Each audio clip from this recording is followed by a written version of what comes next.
ಜೊತೆಯಾಗಿ ಜ್ಯೂಸ್ ಕುಡಿಯುತ್ತಿದ್ದ ಸಹಪಾಠಿ ವಿದ್ಯಾರ್ಥಿ ಮತ್ತು ವಿದ್ಯಾರ್ಥಿನಿಯನ್ನ ಅಡ್ಡಗಟ್ಟಿ ವಿದ್ಯಾರ್ಥಿನಿಯನ್ನ ಕರೆದೊಯ್ದು ಹಲ್ಲೆ ನಡೆಸಿದ ಪ್ರಕರಣ ಪುತ್ತೂರಿನಲ್ಲಿ ನಡೆದಿದೆ. ಪುತ್ತೂರು ನಗರದ ಪರ್ಲಡ್ಕ ಗೋಳಿಕಟ್ಟೆ ನಿವಾಸಿ 18ರ ಹರೆಯದ ಮೊಹಮ್ಮದ್ ಫಾರಿಸ್ ಹಲ್ಲೆಗೊಳಗಾದ ವಿದ್ಯಾರ್ಥಿ.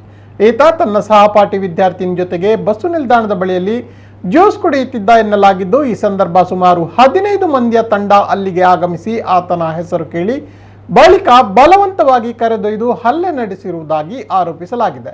ಹಲ್ಲೆಗೊಳಗಾಗಿರುವ ಮೊಹಮ್ಮದ್ ಫಾರಿಸ್ ಪುತ್ತೂರಿನ ಸರ್ಕಾರಿ ಆಸ್ಪತ್ರೆಯಲ್ಲಿ ಚಿಕಿತ್ಸೆ ಪಡೆಯುತ್ತಿದ್ದಾನೆ.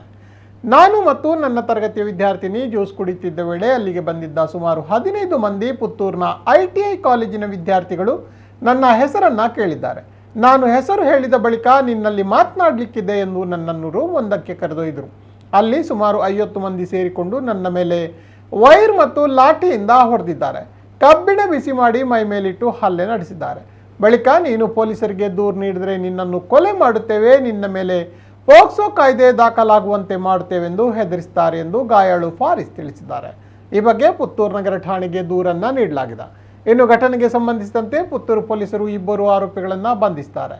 ಘಟನೆಯನ್ನು ಖಂಡಿಸಿ ಮುಸ್ಲಿಂ ಸಂಘಟನೆಗಳ ವತಿಯಿಂದ ಪುತ್ತೂರು ಪೊಲೀಸ್ ಠಾಣೆಗೆ ಮುತ್ತಿಗೆ ಹಾಕುವುದಾಗಿ ಸಂಘಟನೆಯ ನಾಯಕರು ಎಚ್ಚರಿಸಿದ್ದಾರೆ.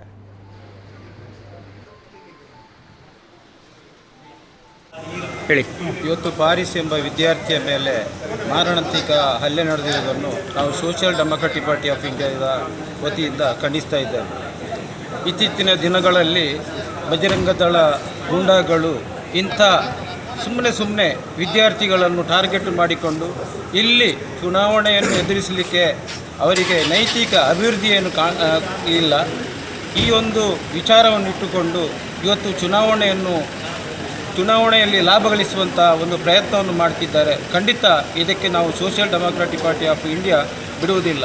ಇವತ್ತು ಏನು ಫಾರಿಸ್ ಎಂಬ ಹುಡುಗನ ಮೇಲೆ ಏನು ಹಲ್ಲೆ ಮಾಡಿದ್ದಾರೆ ಅಂಥ ಗೂಂಡಾಗಳನ್ನು ತಕ್ಷಣ ಬಂಧಿಸಿದ್ದಲ್ಲಿ ಸೋಷಿಯಲ್ ಡೆಮೊಕ್ರಾಟಿಕ್ ಪಾರ್ಟಿ ಆಫ್ ಇಂಡಿಯಾದಿಂದ ನಾಳೆ ನಾವು ಪೊಲೀಸ್ ಇಲಾಖೆಗೆ ಮುತ್ತಿಗೆ ಹಾಕುವುದನ್ನು ಮಾಡಲಿದ್ದೇವೆ. ಖಂಡಿತ ಇಂಥ ಈ ಪುತ್ತೂರಿನಲ್ಲಿ ಒಂದು ಶಾಂತಿಯುತ ಸೌಹಾರ್ದ ಇರುವಂಥ ಒಂದು ತಾಲೂಕಿದು. ಇಲ್ಲಿ ಇಂಥ ಏನು ಗೂಂಡಾ ವ್ಯವಸ್ಥೆಗೆ ನಾವು ಖಂಡಿತ ಬಿಡುವುದಿಲ್ಲ ಅಂತ ಈ ಮೂಲಕ ನಾನು ತಿಳಿಯಪಡಿಸ್ತೇವೆ. ಇವತ್ತು ನಾನು ಪೊಲೀಸ್ ಇಲಾಖೆಯಲ್ಲಿ ಕೇಳ್ತಾ ಇದ್ದೇನೆ, ಒಂದು ಭಯೋತ್ಪಾದನೆ ಸಂಘಟನೆ RSS ಮತ್ತು ಬಜರಂಗ ದಳದವರು ಅಮಾಯಕ ಯುವಕನನ್ನು ಹೊಡೆದು ಅವರನ್ನು ಸ್ಟೇಷನಿಗೆ ಕೊಟ್ಟು ಅಲ್ಲಿಂದ ಬರುವುದಾದರೆ ಪೊಲೀಸ್ ಇಲಾಖೆಯವರು ಏನು ಮಾಡ್ತಾಯಿದ್ರು? ಹಲ್ಲೆ ಮಾಡಿದಂಥ ವ್ಯಕ್ತಿಗಳನ್ನು ಪೊಲೀಸ್ ಇಲಾಖೆಯವರು ಬಂಧಿಸಬೇಕಿತ್ತು, ಬಂಧನ ಮಾಡಲಿಲ್ಲ. ಯಾರು ಹಲ್ಲೆಗೊಳಗಾಗಿದೆ ಅವರನ್ನು ಕೊಂಡೋಗಿ ಒಳಗೆ ಕೂತ್ಕೊಳಿಸುವಂಥ ಕೆಲಸ ಆಯಿತು. ಯಾರೋ ಸಂಬಂಧಿಕರು ಹೋಗಿ ಒಳಗಿನಿಂದ ಕರ್ಕೊಂಡು ಬಂದು ಇಲ್ಲಿ ಸರ್ಕಾರಿ ಆಸ್ಪತ್ರೆಯಲ್ಲಿ ಅಡ್ಮಿಟ್ ಮಾಡಿದ್ದಾರೆ.